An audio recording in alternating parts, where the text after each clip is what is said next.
Welcome to the Failure Stop Podcast, the number one podcast for breakdowns, police-related breakdowns. Guns up, giddy up. Today's show brought to you by ghostbed.com/wolfpack and factormeals.com/wolfpack50 OFF. That's Wolfpack 50 off. And that gets you 50% off your first order plus free shipping. Pretty cool promo code. And this case is hot. This is right out of the oven. We're going to react to the Ryan Hinton and Rodney Hinton Jr. case. It's two cases in one. Tragedy all around. A lot of victims here. This is a sad case, but it's a very politically motivated case. Here is a case. It's a great example because some of you have forgotten what happened in 2021, 2020, 2019, going as far back as even Ferguson. Some of you guys forgot, or maybe you were just too young and you were in high school and now you guys are in college and you were too young. But now I get to show you in real time because I already know, Tanstradamus already knows how this plays out. And I get to show you now, you youngins, in real time, what media narrative means. I had this debate with a younger 20-something-year-old not too long ago, and they said, you boomers love to talk about narratives. What narrative? You're great. What narrative? What do you mean that the media is painting? I'm going to show you today in today's episode in real time what that looks like and what it means, because we have a second Summer of Love coming. And this is merely just kindling for a fire that's about to be lit. There's a lot more fuel to come after this, and I'm going to prove it to you. So just stick with me. Before we do that, I have to mention that the Failure Stop Podcast Network, we're having a lot of fun over here right now. These are fun times. I encourage you to be a part of this network. You can follow FAWKES News, where we do news 2 to 3 times a week, sometimes more than that.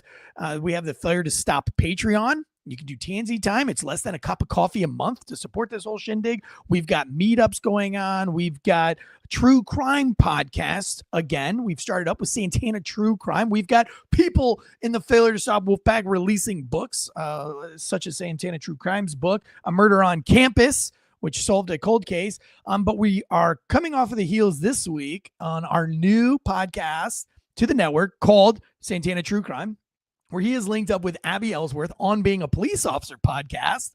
And I think there's going to be more to come from both of these because they are a dynamic duo, to say the least.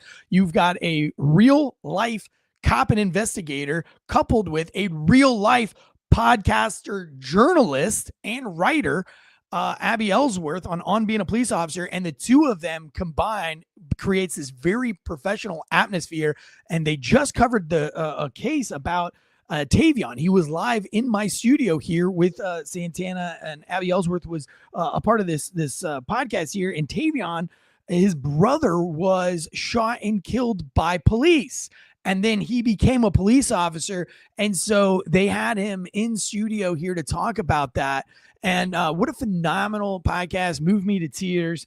And what I hear next is that they're going to actually have the officer that was involved in this, and he doesn't know. He doesn't know that Tavon became a police officer after this. And so anyway, if you want to be a part of this very emotional, very heartwarming pro-police journey, but it's not like so much bootleg, or it's just, it's real, it's reality. And it's very professionally done. And so I appreciate all those. And I encourage you guys to go and head over there. And then our Holtzclaw, our free Holtzclaw podcast. Apple just doesn't like it. They won't put it on the Apple podcast. I'm not sure why.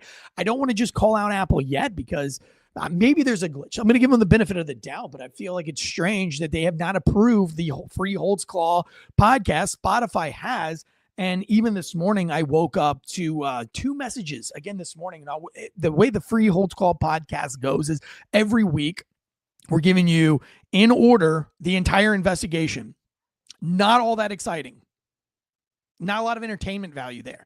What it is all of the evidence in the case, which in my opinion proves that Daniel Holtzclaw is 100% innocent. He committed 0 crimes. and was actually the opposite of what this trial made him out to be. And we play all of the footage that the media hid from you. And I love that we played the 911 audio, for example, on the third episode or on the fourth episode this week. We played the 911 audio of a crackhead drunk taking over somebody's car, destroying the car. And this man who it's pretty apparent was trying to pick her up, probably for nefarious reasons. And in a drunken stupor, she starts yelling at him about a rape, and he just wants the cops to come get her. And then we play what the media shows, and then a few days later, what the media, the interview and how it looks, and the guy is all of a sudden he's like, "Well, she came to me with an allegation that the police had raped her, and I knew I had to get to the police." And but we show you the 911 audio, it's completely different, right? It's come on, get this, it's very, very culturally driven audio, and it's a complete lie. So it shows you in real time again how bad the media manipulates these cases. And unfortunately, it is such a big deal that now Daniel Holtzclaw is serving over 200 years in prison for a crime that he didn't commit, because exactly of what I'm going to show you here in today's case, and that we've been talking about for years now. This is what happens when you allow the media, when you're guilty by public opinion, and how that opinion is swayed by how the media covers a particular case. And I know that I had this discussion. This is what they're teaching you in college. This is what you're teaching in your public schools. This is your argument, is that's made up, boomer, that there is no narrative, that you're just making this up, boomer. You're making this up. Well, I hope today that you now see that you are the one being lied to. And you're not being lied to by me. What do I have? What do I benefit from lying to you? I don't make more money by lying to you. The story is the story, right? Ryan Hinton, the headlines of Rodney Hinton and Ryan Hinton, that is the headline. It doesn't matter after that, because I already get the clicks or I don't get the clicks. It doesn't really matter what happens after that. I'm not running for political office. I'm not trying to be cooler than you. I have a successful book deal. I have a lot of other things going for me in life. I literally podcast on here to give you a police officer's perspective, a real life perspective on what is actually going on in the world today. And really my only goal is to show you now, and this is something that I've learned through this podcast journey of mine. If you follow me on FAWKES, Fox, FAWKES News podcast, is that you are being lied to and manipulated at a level that's increasing so rapidly that it's laughable. And if you just take the time to do your own research outside of CBS, NBC, CNN, and Fox News, if you just do your own independent, you will realize that there is a shadow force that is shielding your eyes. And I'm going to show that to you today with this Ryan Hinton, Rodney Hinton Jr. case. Before we get started, let's jump into the intro. Take us away with an intro, Joshua. The growing calls across the nation to defund the police. To end policing as we know it. Off the charts violence in New York City. 11 people shot in just 8 hours on Sunday. This is about the police officers who every single day put on that uniform and they run towards danger when we run away from it. Guns up, giddy up. Welcome to the Feather Stop Podcast. We got a live chat. We got Abby Ellsworth. We got Armory Knight. We got Bosco watching Corn Papas and Bayadu. We got Nishkan. And the list goes on. I'm not going to keep on scrolling forever. Santana Brothers is up in here. Good job, guys. What's up, guys? It's good to see everybody in the live chat. So we present. Felony Money says, let's effing go. Low Rent says, guns up, giddy up. Thank you, guys. Thank you all so much. Appreciate you guys being here. This is going to be a roller coaster. It's going to be a doozy. A lot of you guys have hit me up on this, and I am blown away. I saw the case in its original form when they released the body camera footage. I don't know, what was it, 6 days ago? I can't remember at this point. 5 days ago. Life's a blur. And I thought, wow, this is a funny case. This is a funny case. It's not a funny case. It's a case that's funny that the media has picked it up and social media has picked it up, because it doesn't really seem like a case that they should care about. Now, these cases happen all the time. Tragic murders, black on black crime, gang related crime. This happens every single day. Domestic related violence, domestic crimes, happens every day. And it's it is funny what the media picks and chooses on the Hills, because you couldn't find.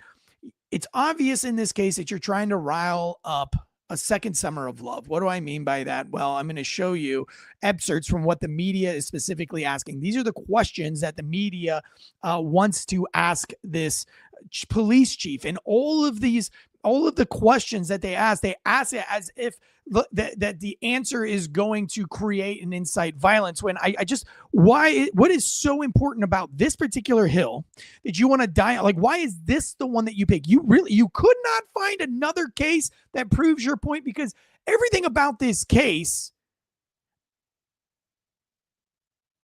if we wanted to go with your narrative, and I have to slow down, because there are 20-year-olds that I never accounted for listening to the show. I'm in my 40s, not quite a boomer. However, I've been called a boomer quite a bit in the last 2 weeks. It's kind of getting under my skin.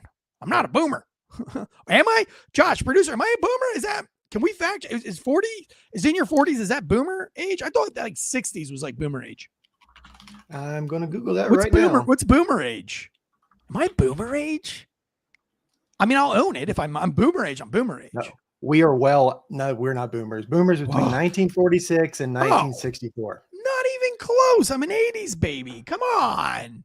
20-somethings, get out of the. Yeah. How do I know more about lingo than you 20-somethings? So anyway, there was two female 20-something-year-olds who've come at me in the last 2 weeks, and one of the reoccurring, and they must be pulling this from mainstream media, is what narrative? What are you talking about when you say narrative? This is something that you boomers make up, the word narrative. There is no narrative. So I have to explain Big Bird to Cookie Monster style, in this case, break down what a narrative actually means. If you read my book, Pig Latin, a seriously funny true story, which has become overnight the most anticipated book of 2025, with a nearly 5-star rating across the board on Goodreads and NetGalley, which so far, and the number of book sales, I just found out this week that we are quickly, if not have already become, and they will announce this very soon, that this is the most anticipated book of 2025. And I'm blown away, and I'm so excited.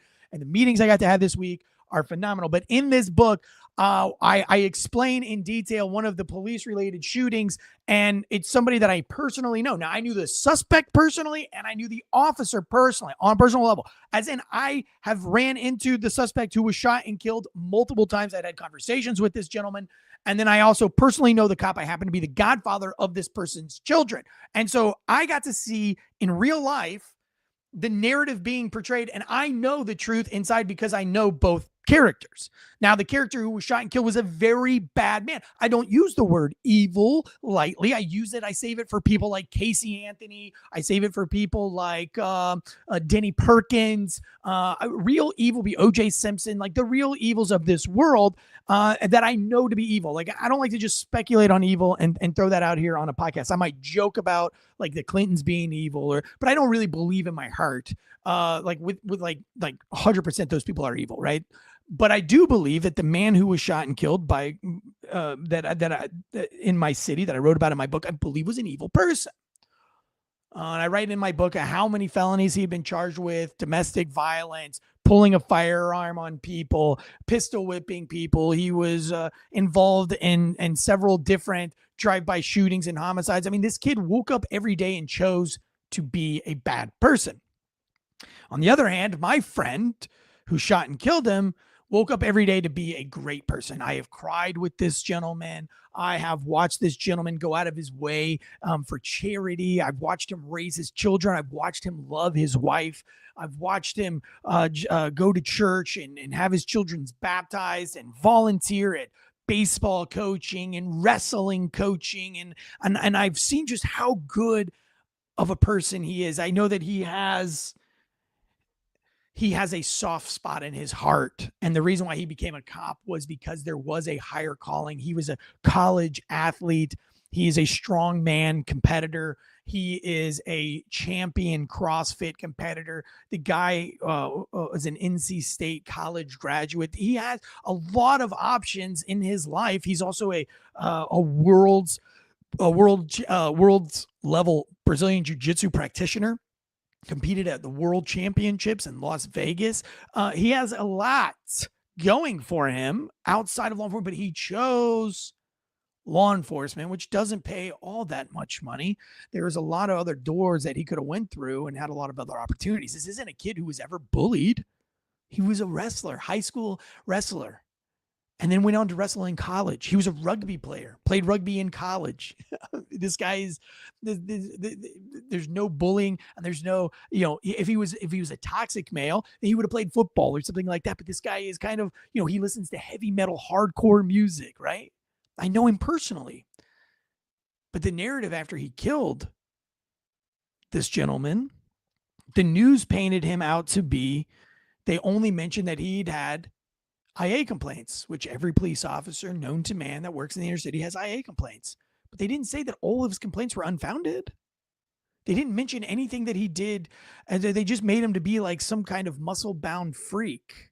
But then they propped up this suspect that they shot as a carpenter who had just been reunited with his father. I mean, there was all of these articles glorifying this guy who I knew was a scumbag, who I've talked to victims that have been victimized by this man, whose lives have been altered forever by this guy, because this guy constantly continued over 23 charges, like within the year. Everything from theft to violent felonies. This guy woke up every day and chose to be a very, very bad person. And there was many victims, but he was only caught 23 times. So if he was caught, how many times did he not get caught? This gentleman. But if we go in and I put it in the book by quote, what the media had to say about this guy. And so it created civil unrest, so much so that my friend had to leave his house because the protesters were coming down. It was the level of that Deion Sanders put this man, this bad, evil man on his tie when he was inducted into the Hall of Fame. When he was inducted, he wore a tie with this gentleman's name on it, as if this kid, that woke up and did bad, that literally had no redeeming qualities. There's nothing you could say that this guy did for his community that was good. He's probably, nobody has, you can't find it. This guy's never volunteered. This guy has never lent a helping hand. He's never been good to his parents, to his mother, to his father, to his brother, sister. There's not one person in this world that has something nice to say to them, except maybe his mother, who drives around with angel wings all over her car and her plastered, look at me, my son was killed by police. But had she been a good mother, her son wouldn't have been on the same corner every day of his life being a bad, evil person, stealing cars, stealing things, beating people, innocent people, sexual assaults, violence, domestic violence, abusing women, the whole 9 yards. But yet here we have somebody getting inducted into the Hall of Fame wearing this guy's name and saying that he deserves some kind of justice. My friend was forced to leave his home, sell his home with his kids because they couldn't live there safely any longer. He couldn't go to the same church. He could not even go to the same CrossFit gym because people were showing up in the parking lot. I went to a dinner with a group of realtors after the shooting. And we sat down. They did not know I was a police officer, and they were friends with my wife who was teaching at the NC State University. And it came up about the shooting, and everything that they said at the table was to glorify the suspect who was killed and who they never met, the suspect that they never met. And then everything that they said at the table, to the point of where I had to say something about my friend because I had to defend my friend's honor. And they were talking about how he's a roid freak, that they've heard he's a roid freak, and that they've heard that he has a temper issue. All these things that the media says, and this is not my friend. He's never acted like that. He's never lifted a finger. I've never even seen his wife and him have an argument. Matter of fact, he'd probably kill me for saying so, but is strong, and he works out 2 times a day, and as deadly as he is at jiu-jitsu, he is one of the most submissive persons I've ever met. If he says, Eric, let's go out to eat, I'm in the mood for Italian food, and I say, yeah, but I'm in the mood for Asian food, he would say, okay, let's go get Asian food. Because he cares about his friends. He has a soft heart. He's a good man. And so I defended his honor at this dinner in solidarity with each other. They all decided, they all whispered amongst each other, and they all rose up at the same time in this theatrical event and walked out of the restaurant, leaving me and my wife at the table by ourselves to embarrass us, publicly embarrass us, as they loudly spoke as they got up from the table. If anybody knows me, I wake up every day wanting to be a better husband, a better father, a better person to society. You've heard my Tansey times on Patreon. I'm a very honest person. I hold my integrity extremely high priority in my life. And I want to give my family name, Tansey, which is a very rare name. I want to give that name good character behind it so that it lives on forever, that my sons, my 5 children understand how serious it is to carry on a positive family name.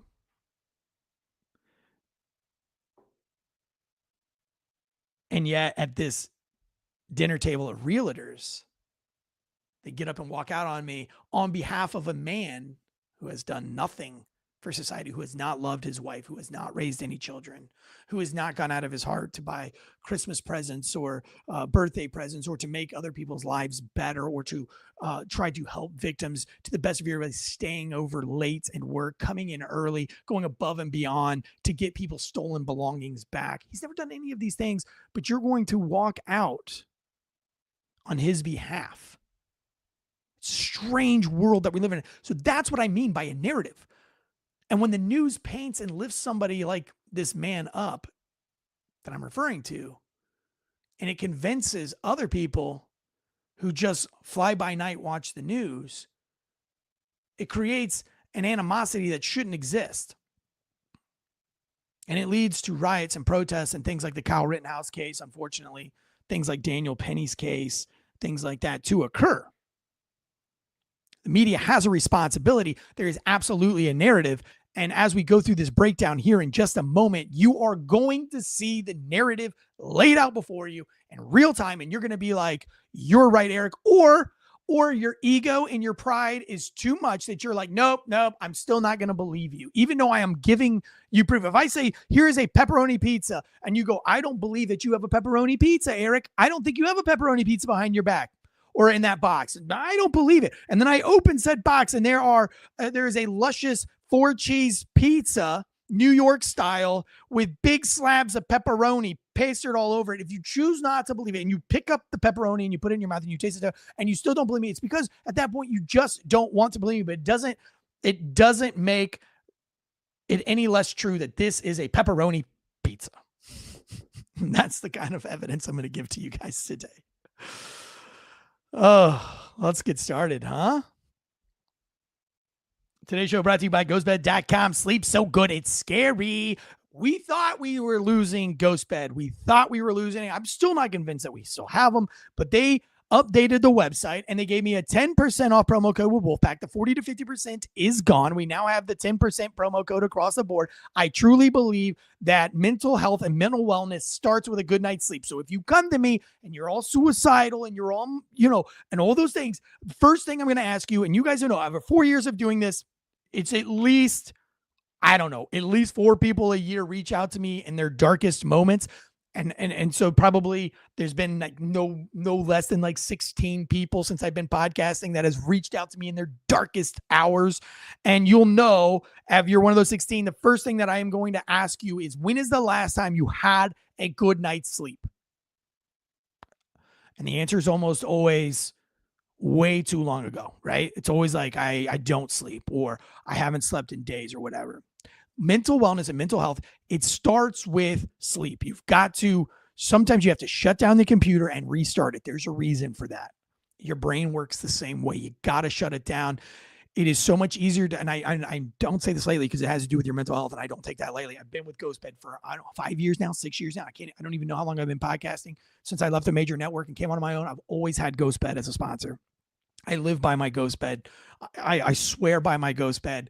It is the most comfortable bed. Beds made in the USA. The most comfortable pillows of all time. The cooling sheets. Everything on GhostBed. And you can start collecting it piece by piece, right? So they have lowered the price on a lot of their products site-wide.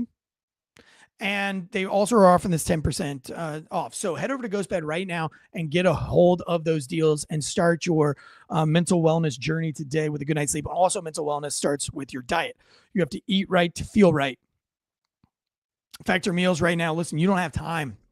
You don't have time to be going down to the store, picking out all this stuff. Summer's coming. You want to get outside with the family. You want to get outside and you want to do things. You want to go and work out and get the exercise. You want to get the sun, all the things that make your mental health healthier, all the things that make you better. You don't want to waste time fighting traffic, which hurts your mental health and mental wellness. You don't want to go to the grocery stores and try to figure out what you want and how you want it and what the prices are. And that stresses you out because you see how much the prices in the grocery store go out, blah, blah, blah, blah, blah, blah. That's not helping your mental health. You could easily just go to Factor Meals, pick out from their menu items, have it delivered right to your door, fresh prepared, chef prepared, never frozen, delivered right to your door. You can do calorie conscious. You can do keto. You can do protein heavy. Whatever diet you want to be on, Factor Meals can help you out with that. Head over to factor75.com. Use the promo code Wolfpack50 off for 50% off. Go to factormeals.com/Wolfpack50 off, OFF, 50% off for 50% off and free shipping on your orders here. Head over to factor75.com. Promo code Wolfpack50 off, 50% off. All right. What we're going to start today's cases, there's two little cases into one case. The first case starts with a stolen car out of Kentucky involving 4 males, 3 of those who we know to be Ryan Hinton, DeAnthony Bullock, Jarrell, and another unknown person. I don't know Jarrell's last name. I forgot to write it down. But the ages of here are between 17 and 19. Is the age range here of these males who stole a car in Kentucky and a firearm in Kentucky. The firearm was stolen, I believe, around 6:30 in the morning, they believe. And then later, a few hours later, the car was stolen in a separate location from Kentucky. And the car was GPSed. It had a GPS system on it that the owner had installed aftermarket GPS. And so they were able to track the car into Ohio, into Cincinnati, Ohio, at the back of an apartment complex, at the very far back where there are like a forest, a mountainy forest, kind of like almost like a gorge, not a gorge, but like a draw. You know, if you're on the top of the hill and it goes down and then it goes right back up. Very mountainy area, hilly area, a couple of acres, lots of places to hide. And so they back the car in, and because they're following on GPS, the local authorities, undercover police officers are first notified to go and try to find this car. So the GPS says it's at the back of this apartment complex. The UC, the undercover cars are like, great, we'll go put eyes on it. And this is important. We've all done this. And so this is a great, safe way to do it. So my undercover car that I got to have when I was a police officer was like a 1998 white Eclipse. And, it was shared. It wasn't just mine, but it was just this beater Eclipse. It was super funny. It had a little CD player in it. It was great. It had a whole thing of CDs that cops would just kind of donate to the undercover car that we had. And so we would often, if we had a case like this, we would say Eric or John or Josh or whoever. Let's go to the live chats. Elijah, Tyler S. Hey, Elijah and Tyler S. I want you guys to go change into civilian clothes. I want you to go and put on civilian clothes, blend in. Don't put on your like 5'11" shit. Like, let's put on like maybe you're a car, like maybe you work at a Jiffy Lube or something like that. We always had these little outfits. I had a little Time Warner one. It was like a shirt and had like a little Time Warner patch on it. My buddy had one that had Jiffy Lube. You can get them at Goodwill. Oftentimes people are donating these things. So we all had these like little outfits. My buddy Jace had this big giant camouflage overcoat that like the style that homeless people wear, like that you saw in Rambo First Blood, and so you would put that on, right? And then you would get into this little Eclipse and you would drive through and put eyes on it. So it's not like you have a cop looking at a stolen car. And so then you could put eyes on, Blair into Lincoln Park. Bosco into Light Chest says, Tansey rolling around listening to Lincoln Park. Absolutely. Like, dude, you are like 100% that in Limp Bizkit, right? rolling, keep rolling. Anyway, so you put eyes on them, and then we get to watch. We get to watch the stolen car. We get to see who's coming in and out of it, and you can put a lot of the pieces of the puzzle together. Now, of course, they're not going to put that out on the news for you because then it gives away that we have people doing that, right? That's not a very good strategy to say like, well, here's our playbook, right? So they're not going to put that out on the media, but that so that the totality of the breakdown, that's what's happening. So now you've got real life intelligence, and that's going to be a part of the investigation that you're not going to be privy to. I'm not going to be privy to it. But these guys were on scene in these undercover vehicles, and they saw who was getting in and getting out. Guess what else you can see when you're a trained cop and you can visually watch people?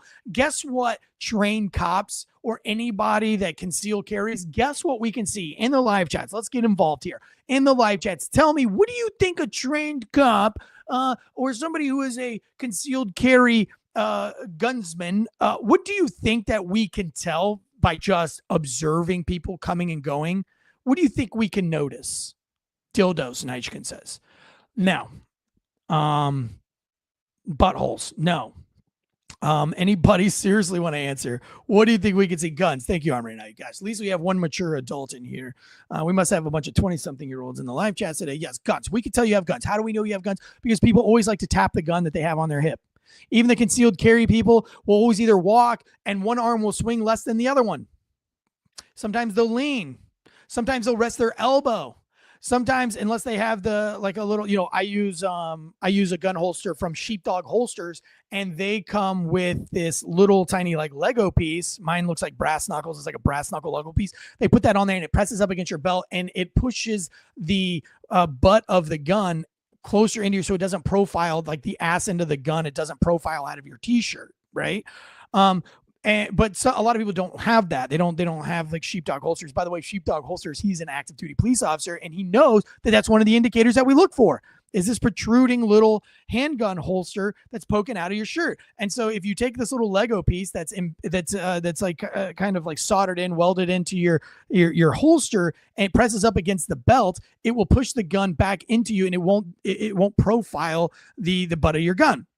Right. So there are a lot of indicators that we can tell if somebody has a firearm on them. If it's in their waistband, they'll usually hold their waist. They'll hold the gun in their waistband. If they don't have a gun in the waistband, they'll hold their crotch. If they're not holding their crotch, if they're kind of holding their crotch, but their palm of their gun's like more up by their belly button, they have a gun right there.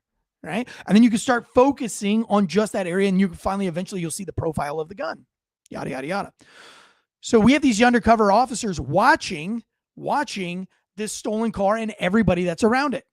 And so they already know who has guns and who doesn't have guns. And they're probably giving that intelligence back to the uniform cops. Now, a UC cop is not going to just swoop right in. Why? Because I look like a civilian. And if I get in a gun battle, who's to say that the bad guy didn't know that I was a cop? And that could be a self-defense case. So that's very only extenuating circumstances. Like, let's say they're about to execute somebody. Only then would you blow your cover.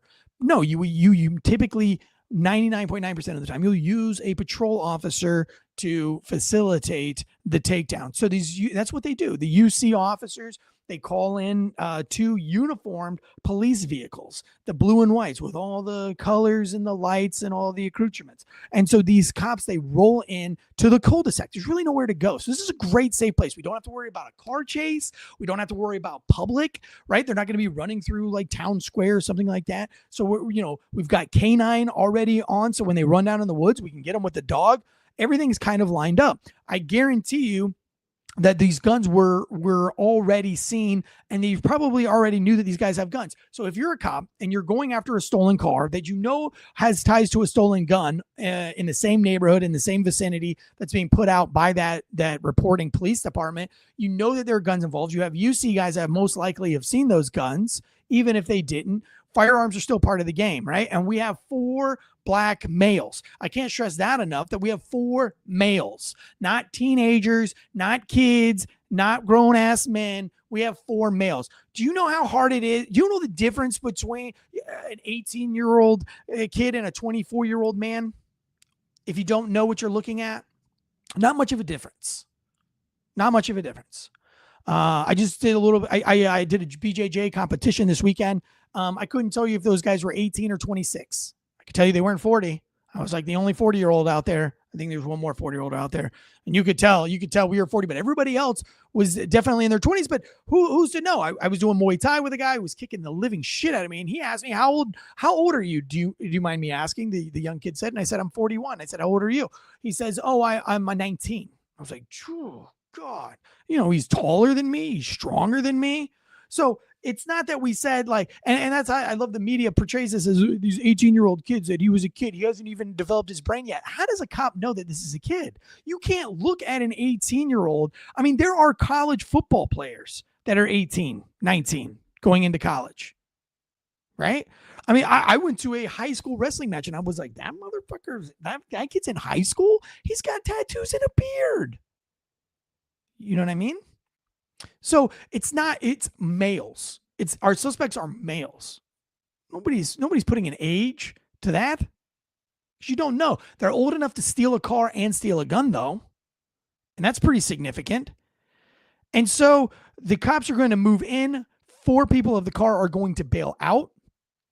The officer, the unidentified officer who's going to be our shooter here, breaks off in one direction, chasing somebody in one direction. Another cop is chasing a guy who falls, and his handgun comes out and hits the road. We're going to see the body camera footage in just a moment. He picks said gun back up, and that cop says he's got a gun. The man chasing a different guy turns around, looks at the dumpster where this alleged guy is running from, and he appears from the dumpster, gun in hand, gun in front of the body. Cop makes a split-second decision, shoots 4 rounds, striking the suspect twice and killing him. Suspect has gun in hand, extended mag, bullet in the chamber, and an extended magazine in his shirt. Okay. Let's go to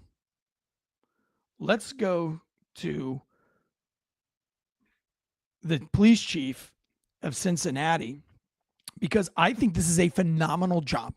I don't think that the media accounted for them having an actual chief that knows what she's doing. And she's not up there for clout, and she's not up there for hyperbolic quotes and statements.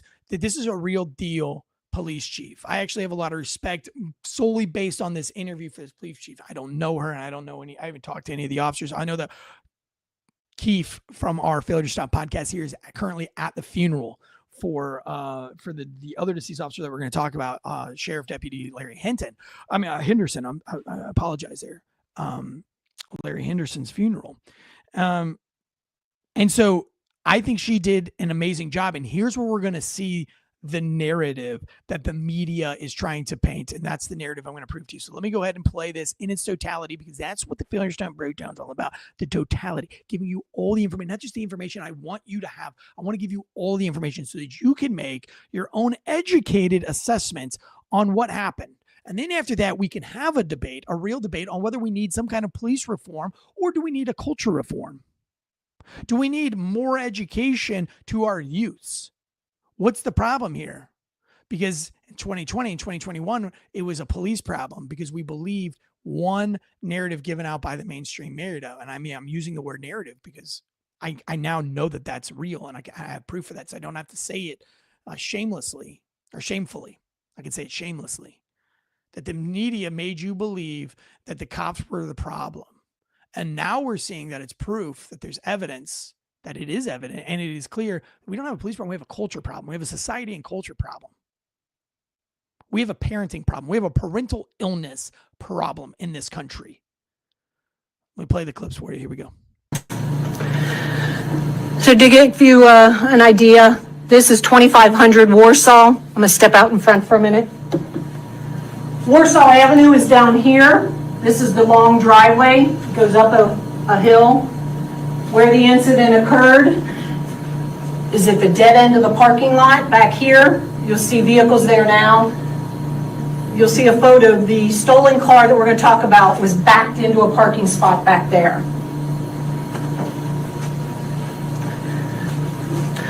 As you can see, this is a stolen Kia. It was stolen out of northern Kentucky yesterday. You can see we have 2 uniformed cars there.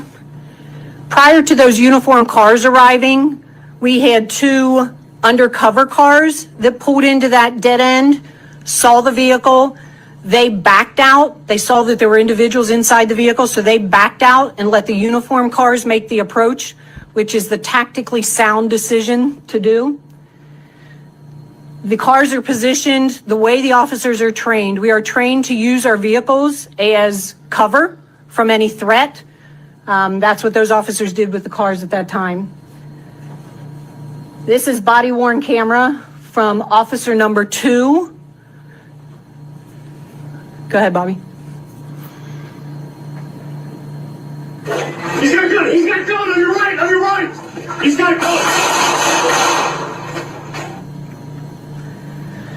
So just to give you an idea, we have the 2 uniformed cars.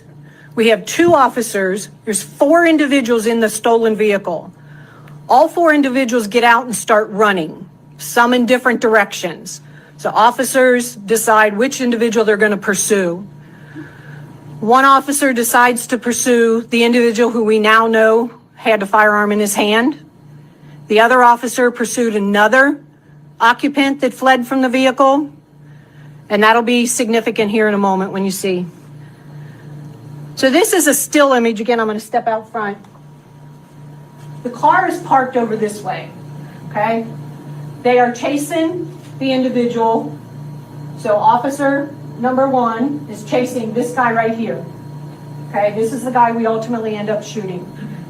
The other officer who actually fires the shot on this individual is chasing a different individual further out this way, in this direction, okay? As this officer is chasing him, he sees a firearm in his hand, and he yells, "Gun, gun," he's got a gun. This individual slips, trips, whatever, falls on the concrete right here. Other officers that were also there say in their interview, they heard the firearm hit the concrete. They heard the metal from the firearm hit the concrete. This individual gets up, still has the firearm in his hand, and continues to run through the dumpsters. Go ahead, Bonnie. Let me stop right there and just ask, if you're running from the police, let's pretend for 1 minute. No, I don't want to ruin this. Let me go. I will just say this really quickly, then we'll talk about it. If you drop a gun while running from the cops and you pick the gun back up while running from the police, what do you think the intent is there? We as cops don't have to speculate. It's pretty clear that if you drop a gun in the middle of a foot chase and you have the wherewithal to pick the gun back up, you intend to use it. If you didn't want to use it, you would leave it behind. There's no reason. He picked the gun back up because there was intent there. Let me keep playing this and then we'll talk about it. So these are some still photos. This is the officer who originally saw him with the firearm in his hand, calling it out. He runs through the dumpsters. This officer knows that there's another officer here that is going to ultimately encounter him when he comes through the dumpsters. So he makes him aware of that. He shouts out to him, "On your right, on your right." He's on your right. And that's where this individual comes out from between the dumpsters. This is the other officer, the one who fires the shot. This is his body camera as he approaches the scene.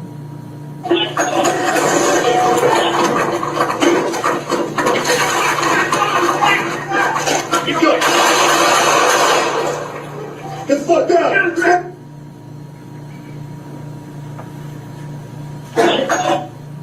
This is the firearm that was recovered at the scene after the individual was shot. This is what he had in his hand while the officers were chasing him. It's just a photo of it here at Criminalistics. Oh, it's a Glock 19. Remember I told you he fell on the concrete and the officers said that they heard the metal hit the ground? There are 3 spots on here where this gun has scratches on it. We believe those occurred when he hit the ground with the firearm. Now, let me just explain that to you really quick, because I know some of you are like, well, how do they know that those are the scratches and they weren't there? Because there's dust, right? If you drop a gun, if anybody's run and gunned before, when you slide across the asphalt and it scrapes your gun, there's actually like a residue from the concrete and from the paint on the gun. And when you wipe it with your fingers, it'll come off in your hands. It'll be like a white chalky, kind of a white chalk. So and then once you do that, it's gone, right? So then those scratches would be old. So when they pick it up, there would be flakes of the concrete. Like, it's very evident. And I've dropped my gun. I can't even tell you how many times I've done this in training, where I've ran and slid behind a car and punched my gun up underneath a tire, and it's just, all scratched to hell. Matter of fact, my everyday like just a funny side story. One time I was chasing somebody and my ankle holster came off mid-chase and it flew out in front of me and I had to stop and pick up my holster. And it was that case, right? Like it was all nicked up and banged up. So it's really easy to tell what's an old scratch versus what fresh scratches are. So great evidence there. She presented that evidence there. That's not just something that was like thought in her brain, like, oh, it's a conspiracy theory. We need to prove that there were scratches. I mean, no, this is something that just like came up. Let me play the second part of this video for you. I don't know the make and model. This is a second. Sorry, Bobby, can you go back one frame, please? This magazine was in the firearm. That's an extended magazine, so it holds more rounds. Go ahead. This is a second magazine that was located in his sweatshirt pocket, his jacket pocket. And that. Kingslayer Damocles says, I don't see any dust in the picture though. Right. Because that's where they would have wiped it with their finger and said like, oh, these are scratches from there. And they would probably document that in the report. But what I'm saying, that's how they would have said that these 3 scratches is because there would have been, some kind of a concrete dust. Obviously, now that it's gone into an envelope bag, it's come out of an envelope bag, it's been passed around a million times. It's not going to still be there anymore. All right, here we go. As the magazine from that second magazine. This is another firearm that was located inside the stolen vehicle. This is a firearm that was also stolen out of northern Kentucky sometime early yesterday morning. Approximately, we believe, based on timelines, this was stolen from a vehicle in northern Kentucky, and then they went on to steal the vehicle that's involved in the incident. So because we are still attempting to 100% verify the individual's identity, the individual who we shot, we're going to list him as John Doe until we can 100% verify that for you. The other Abby Ellsworth says, is he considered a fleeing felon? Yeah, but the way I think what you're referring to is use of force when you can shoot a fleeing felon. There's a caveat there. You can use deadly force against a fleeing felon who is fleeing arrest. And Josh, you could probably find the right verbiage there, but basically what the law is saying that it's like from custody, so fleeing from custody. So if they've already been in custody and they're a convicted felon, and that goes for like jailers, right? So trying to escape a jail, they can use deadly force. That is what it refers to, not so much, fleeing because you're a felon. So it's like, if you're a convicted felon and you are fleeing from the cops can't just shoot you. But if you're fleeing from custody, if you're fleeing from prison, from jail, then the jail guards can shoot you. I got it. In general, police may use deadly force against a fleeing felon only when they have probable cause that they believe the individual has committed or intends to commit a felony involving the infliction of threat, threaten to inflict or serious bodily harm or death, and when they reasonably believe the use of force is necessary to prevent the escape of the suspect poses the imminent threat as well. Right. But there is a policy, what Abby's referring to, is that you can shoot a felon who is fleeing from custody. That's a separate thing. But that is, again, that doesn't have to do with street cops. That has to do with jail staff. And she's saying if you're a convicted felon, you also cannot own a gun. Right. That is true. You are a firearm by convicted felon. I don't know if the 18-year-old is a convicted felon yet or not. And I don't know anybody else in the car if they're a convicted felon. And that means you have to be a convicted felon. So just because you commit a felony and you have a firearm, you don't get to have firearm by felon charge because you were never convicted of the actual felony to begin with. So if that clears it up. 3 individuals that were in the car all ran. This was an extensive search for these individuals. I don't know if anybody's familiar with 2500 Warsaw. It is steep terrain, both directions from that parking lot, heavily wooded. They ran into that area in different directions. And we happen to have as hours of the day that we had several canines available and our drone operators available. So we deployed both of those, got some assistance from community members who were calling us, and we ultimately apprehended this gentleman as well as this gentleman. We still have another person we're looking for. We are attempting to positively identify him and will continue to search for him. As you know, per Marcy's law, we're not going to reveal the officers' names, the officers who were involved, but here is their information. Been on almost 11 years, fugitive apprehension. Been on almost 24 years, fugitive apprehension. So a very well-seasoned police officer. Yeah, not rookies. This is the scene afterwards. I want to point out this incident, from the time they bailed from the vehicle and police were chasing them to the time the individual was shot, 6 seconds. 6 quick seconds. But the officer's responsibility didn't end there. They did very admirably trying to save this gentleman's life by administering different variations of medical aid until the fire department responded. And this is the, you can see the medical debris, and then this is where the firearm was.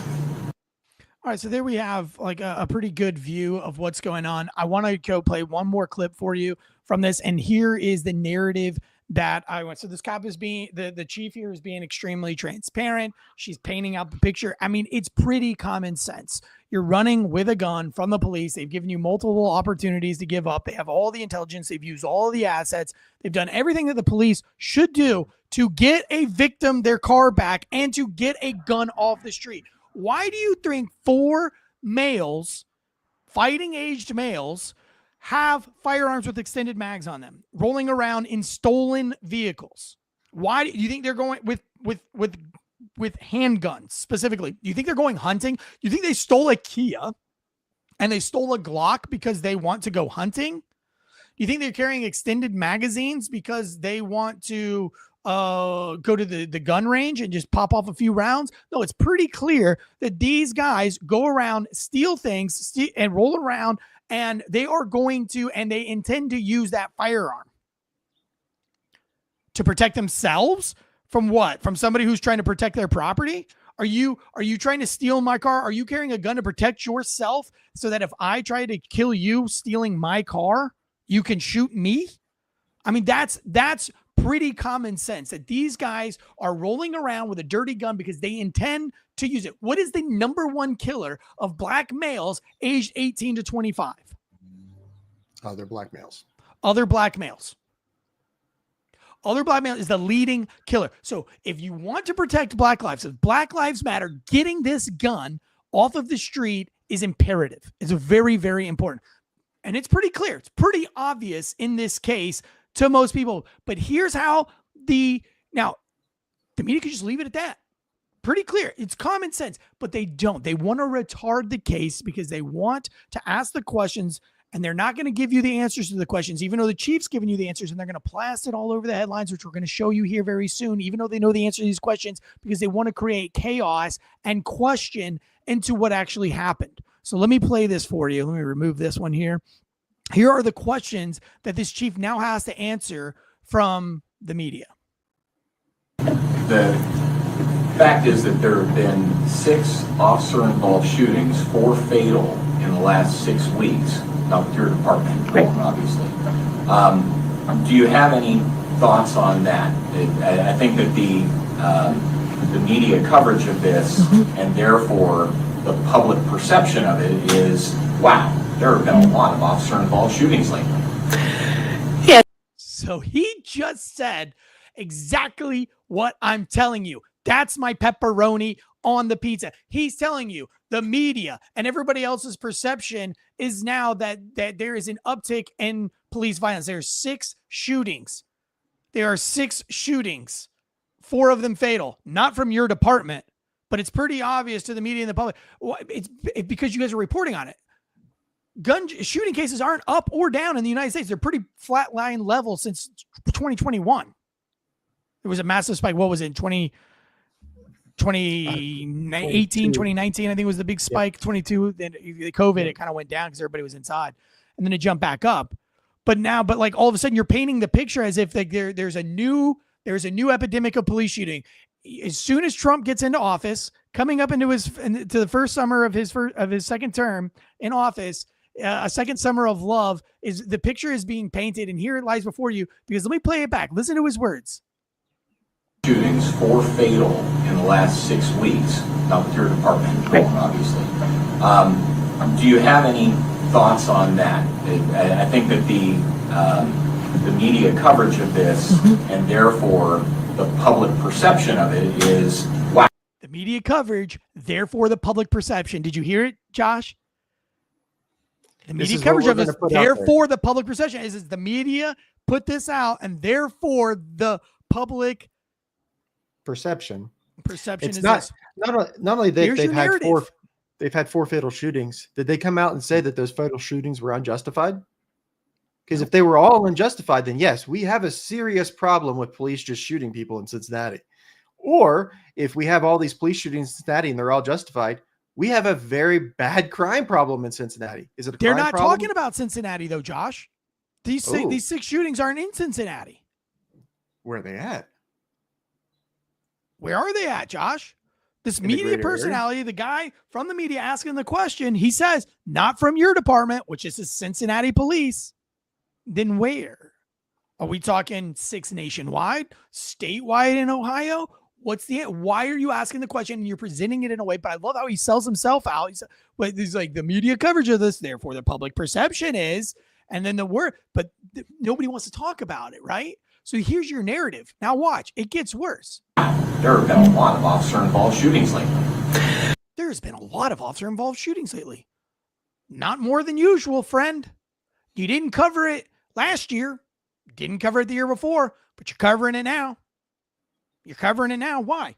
Why are you covering it? Why is it that when the Democrats are in office, we're going to retard the gun-related violence and we're going to put a whole bunch of excuses behind it, but the instance a conservative or Republican gets into office, all of a sudden there's no more excuses that there's an uptick in violence.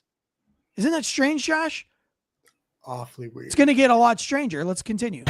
Yes, I can't speak to the ones that occurred outside of the city limits. My message would just be, unfortunately, this is a potential outcome when you interact with police and you are armed with a weapon, whether it's an edged weapon, a firearm, or if you fail to comply, you're armed and you fail to comply with what an officer says. This is where we end up. And it is unfortunate. It is preventable.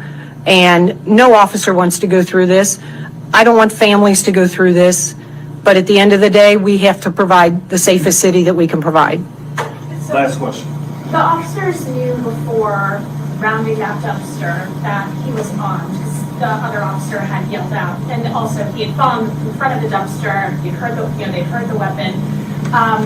Was there any other option, like when they realized he was armed, than going around the side of the dumpster to confront and chase down the suspect, knowing he was armed? Like, I mean, it wasn't like he was running into a crowd of people. It was an empty wooden area. All right. So here we go. Look at this condescending 20-something-year-old little journalist. Like, didn't have any other option. It's not like they were running through a crowded area. They knew he had a gun. Why did they need to confront this guy with a gun?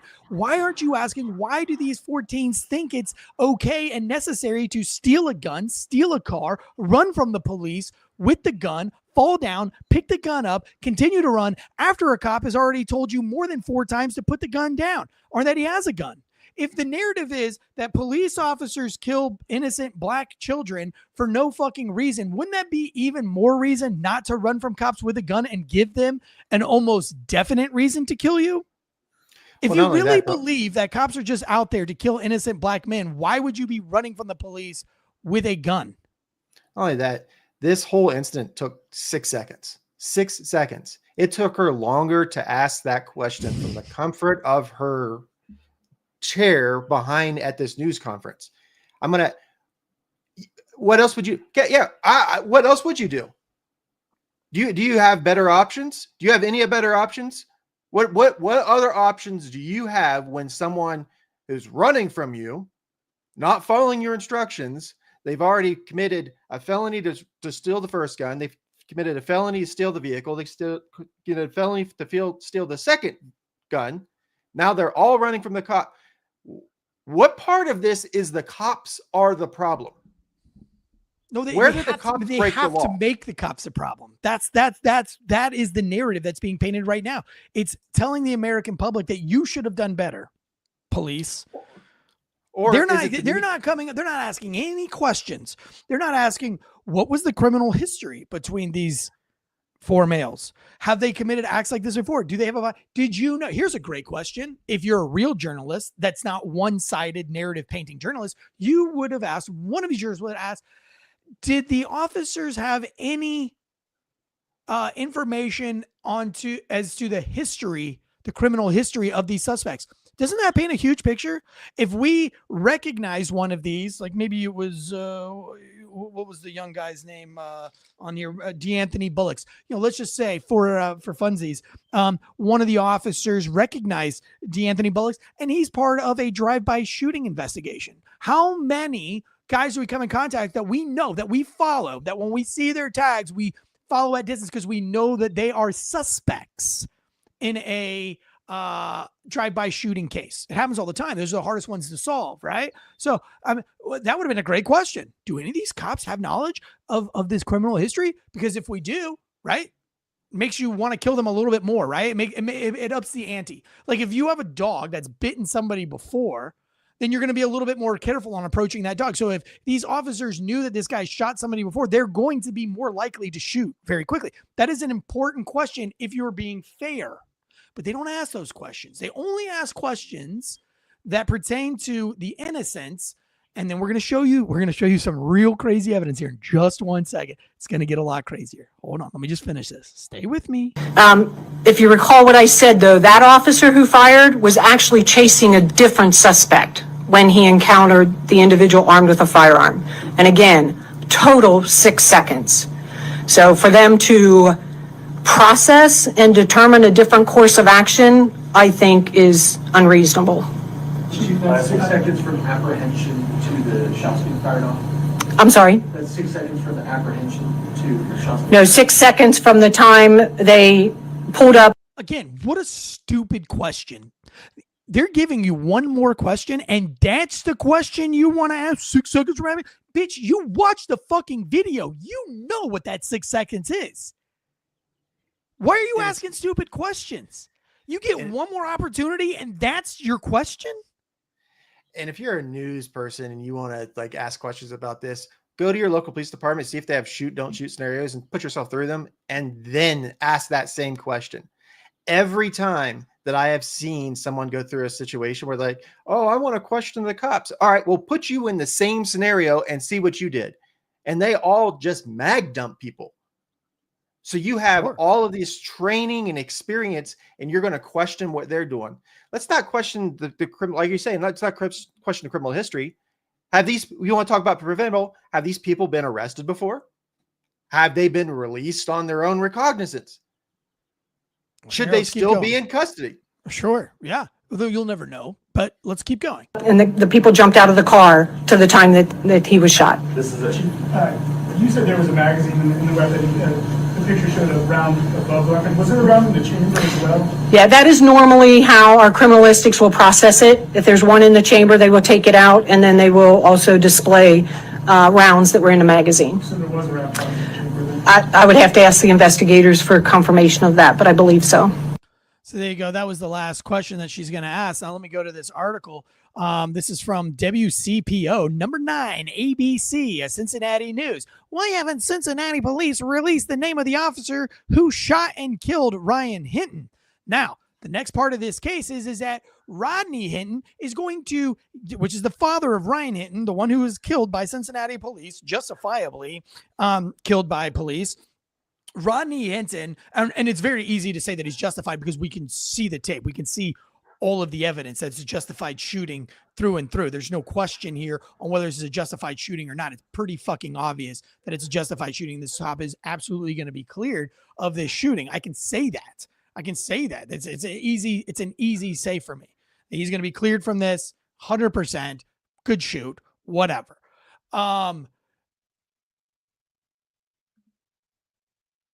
Why haven't Cincinnati police released the name of the officer who shot and killed Ryan Hinton? Now, Rodney Hinton is going to drive his car and run over a retired deputy, not a Cincinnati police officer, but a retired deputy, not even from the same agency that shot his son, just a random retired police officer who is working off duty to direct traffic for a graduation, being a public servant. And he is going to run him over and kill him. Man who didn't deserve it whatsoever.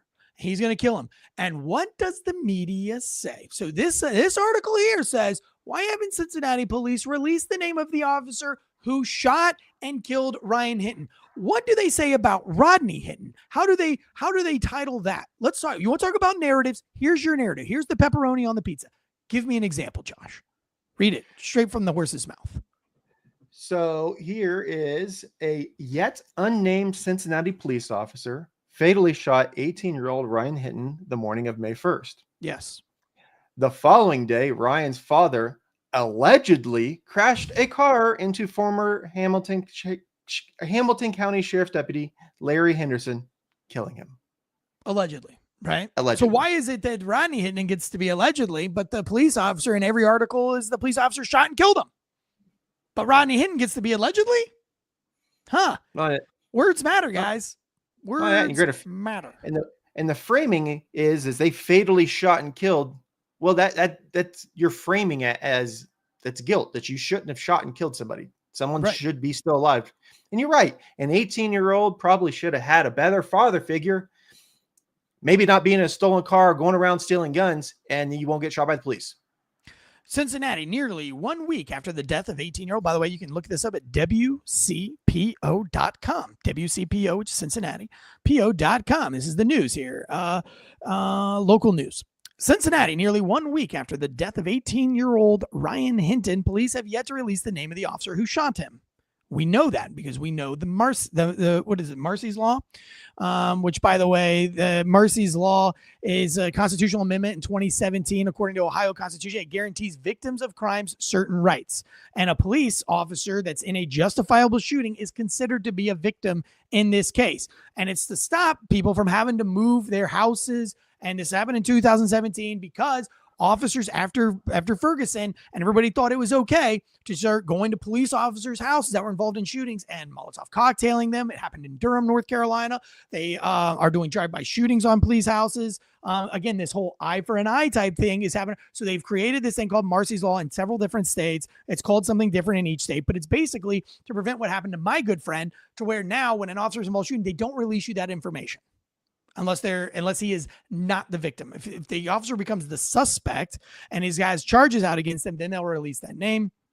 And so this is all, let me just read this to you so verbatimly. So the police chief cited Marsy's Law is the reason that she's not releasing the name of the officer who shot Hinton. Technically under Marsy's Law, there's no provision that allows us to release at all.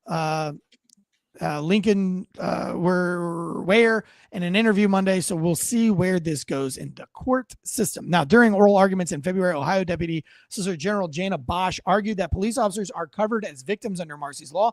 Officers can, this is what she says, or this is what Jana says. Officers can be victims because they're people who can be targeted or harmed by crimes. Justice Patrick Fisher questioned Bosch, saying they walk to the crime, they go to the crime on purpose. To get shot at, maybe? It is true they often put themselves in harm's way to serve the public, but that does not change their status as a person, said Bosch. Justice Fisher followed up by asking, it makes them create themselves as a victim, doesn't it?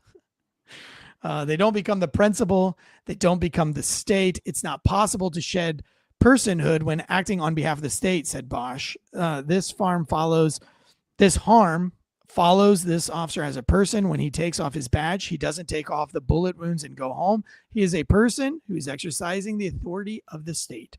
We reached out to the Hamilton County prosecutors officer and Governor Mike DeWayne's office to determine their stance on how some law enforcement agencies are interpreting Marsy's Law representatives. If we go on to a lot of the other articles here, which we could read through, but we're running out of time, that we run through these things, it's asking that they don't even know the disciplinary actions of this police officer. What are the disciplinary actions? I have not seen one news outlet question the disciplinary actions of these 18-year-old men.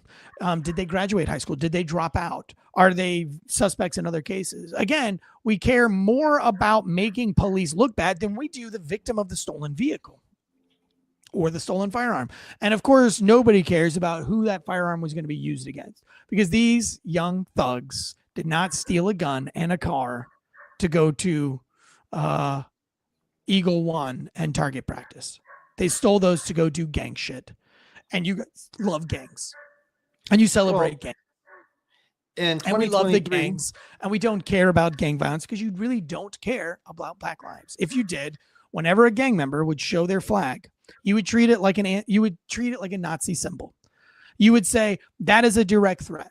If we see somebody walking around with a Nazi symbol, you assume that they are a direct threat to society. But when somebody walks around, and by the way, more gang members have killed 100 times more people than neo-Nazis have any given year in the last 30 years, you will allow them to get on stage, accept awards, music videos, go out in public, do concerts, do whatever, while wearing banners that show a direct threat to our society, and you don't shame them. It's because you don't care. You virtue signal that you care. The Nazi symbol is an easy virtue signal for you because you know there's no consequence. You know that no Nazi is going to leave their meth lab, put their meth pipe down, and leave the trailer park to come hunt your ass down. You know that if you wear an anti-Nazi symbol and you walk through downtown Detroit or Chicago or New York City, that you're not going to cross one single Nazi that's going to, and you know, even if there was, there's only going to be one of them, and he's not going to say shit because he knows that society sees them as a blight, and they're going to shamefully walk by you, and you'll never even know it. And you know that, and that's why you'll wear it. But you will never wear an anti-Bloods patch. You would never wear an anti-Crips patch. You would never see a Crip person walking down the road with his Crip blue hat, his Crip blue flag, and his Crip blue laces, and his gang beads around his neck. You would never walk by him and say, hey, you're a gang member, and we don't like you. We don't like your kind in our city. You'll say it to a Nazi if you ever saw one, which you never have. None of you, I guarantee you 99.9% of you never even met a real professed Nazi that's created violence on behalf of Nazis.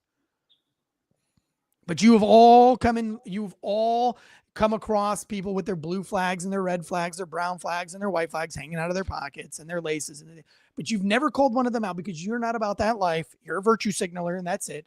It's an easy symbol that says, I care about Black people, but I'm not really willing to stand up for real Black people. That's what that says. If you really cared about Black Lives Matter, if you really cared about cultural change, if you wanted to change systemic poverty, you would rise up. You would make it shameful to be a part of these gangs.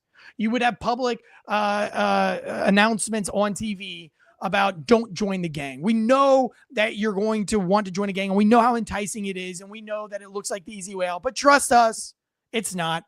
And we'll never respect you as a person. It's the easy way out. It's the scumbag route. It's choosing the Darth Vader lifestyle. You're choosing to be an asshole, and we don't appreciate it. We don't like it. We're not going to tolerate it. By the way, you're not welcome in my place of business with your blue flag hanging out of your pocket. You're not welcome in my place of business with your gang beads visibly around your neck. You're not welcome in my business professing to be a gang member.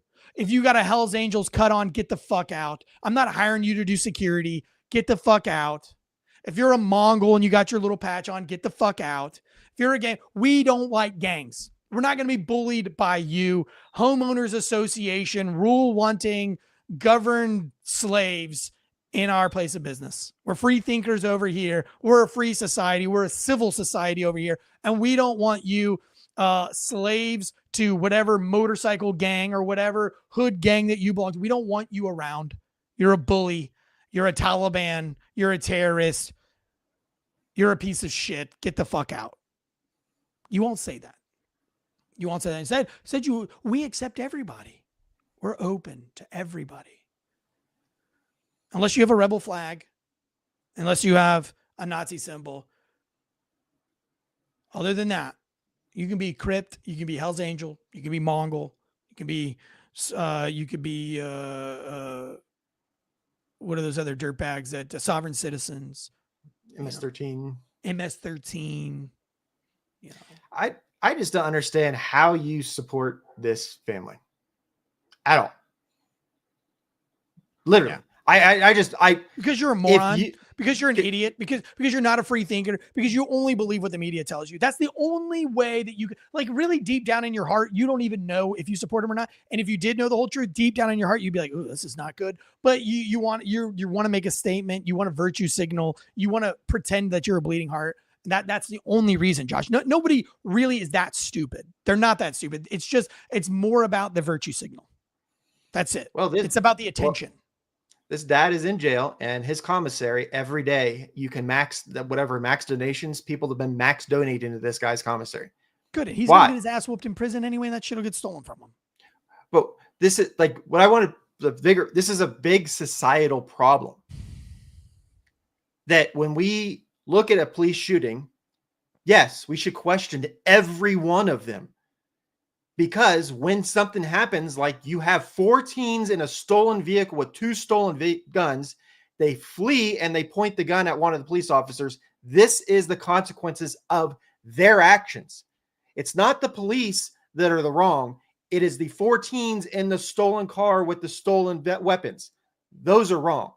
The police aren't wrong when they're directing traffic and they get mowed down, murdered in cold blood by a father who was an idiot because he couldn't raise his child better. So his child gets murdered by police when he runs from them in a stolen vehicle with a gun. I'd love to know the dad's criminal history. Like if you want to know the officer's complaint history, let's go ahead and talk about Rodney Hinton's criminal history. Can't find it though, can you, Josh? Nope. We tried. We spent a lot of time before we come on the show. Like I have how many vehicles were stolen. I have the percentages. We have all kinds of statistics for Cincinnati and everything that's going. Yeah, there's 63 shootings. Yeah, there's 63 shootings this year alone. 63 this year alone between January 1st and the 9th. Not police shootings, by the way. I don't remember any one of the press conferences for any one of these 63 shootings. Yeah. Yeah. There's no What outrage. about the victims? Do we not care about the victims of those shootings? Nothing. Not one. When do we stand up against the gang members who shot and killed out of those 63 shootings? How many were innocent bystanders that caught a stray round from some shitty shooter that's not even trained with the firearm that they have? Where is the outcry and where is the public outrage of get the fuck out of our city, gang members, and stop killing our innocent people? There is no outrage because, again, you're not about that life. You are a virtue signaler. You live in the comfort of your home, your media, your blue collar or above, and you just say things to make yourself feel better and to make you look around your inner circle that you actually care, but you've never really done anything to care. You've written a check to Samaritan's Purse, check the block, you put your tithe in there, you check the block, and then you made your statement on Festament, check the block, but you've never actually really done anything to invoke any type of change or anything that's hard or challenging. You've never showed up to the city commission meetings and argued and been the only one to argue on your principles. No, you kept your mouth shut. Well, they don't agree with my principles and they're all saying theirs and there's more of them, so I'm going to be quiet. Or I'm going to make a comment on this, but everybody in the comment section is against me and I'm not going to stand on my principles because you're not about that life. You guys are virtue signalers. And you're cowards. And no one's going to remember your fucking name. I stand up for gang. I stand up against gangs, all of them. Lost a good friend, an influencer who literally wrote me a long DM. This is an influencer with over 100,000 followers. He has his own TV show, and he said, "Hey man, I don't think it's cool the post you made about Hell's Angels and 1%ers. Take it down." I said, "No, I will never take it down, and I will always feel that if you're a 1%er." I feel like you have some kind of repressed issue that led you down the wrong path, and you should come to terms with that. It's not healthy to be a 1%. It's not healthy to want more rules. You get on a motorcycle because you have some kind of a freedom and have some kind of a thrill. Why do you want to have more rules? Now I have to go to a certain amount of meetings. Now I have to be a probie and I have to obey these rules. I have to ride with certain colors on. I have to ride a certain type of bike. That's fucking ridiculous. Oh, you don't have a 1200cc or above motorcycle. Go fuck yourself. I like this bike. oh, you're not wearing the right patch or the right colors. You have to ride with one of our other members. You can't ride alone. Go fuck yourself. I'll ride wherever I want, whenever I want. Why do I want to abide by rules? And it's this whole like homeowners association mindset that we've all been brainwashed from public schools. It's the same school system that has convinced you that an 18-year-old is not a man and is still a kid. The public schools, listen, I will tell you right now, my 12-year-old he could absolutely raise my 4 other children by himself. And my 12-year-old and my 10-year-old could absolutely run this household without me or my wife there.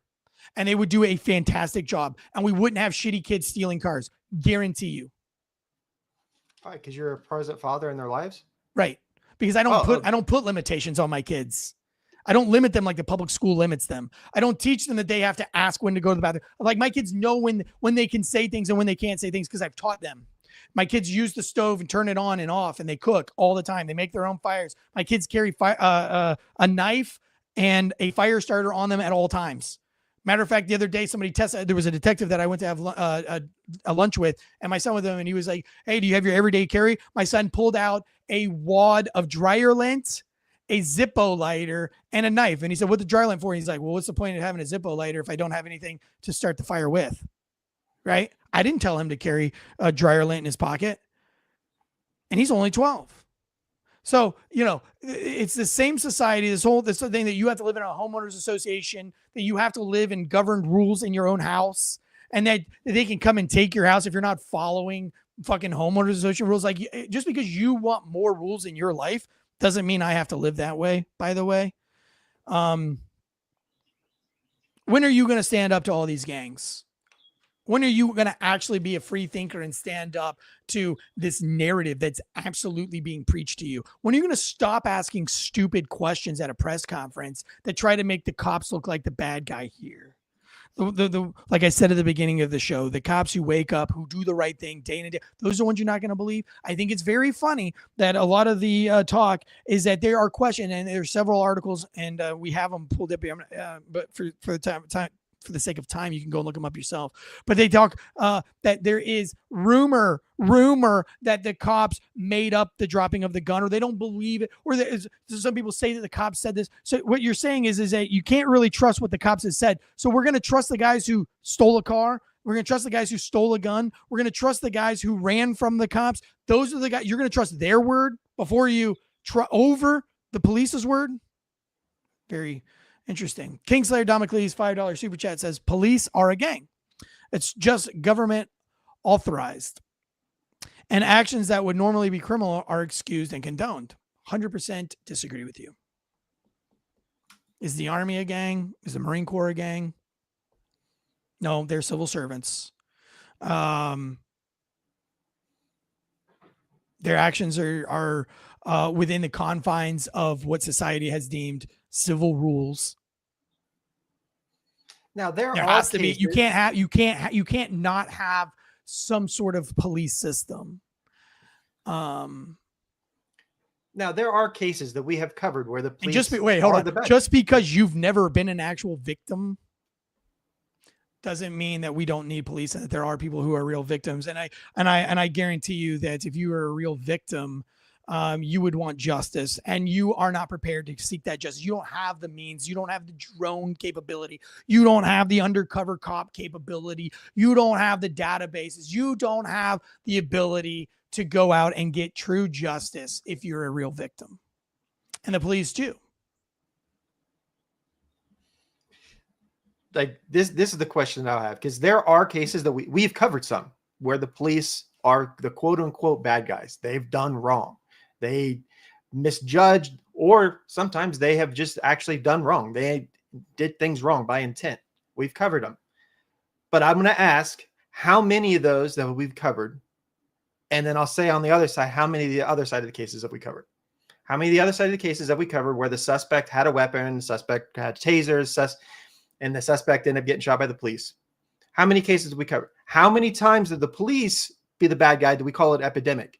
Because if we want to start calling things epidemic, over 6,000 vehicles between 2023 and 2024 in the greater Cincinnati area are stolen. That's definitely more than the amount of times that we've covered police being the bad guys. And it's not just a stolen car. This ruins people's lives, by the way.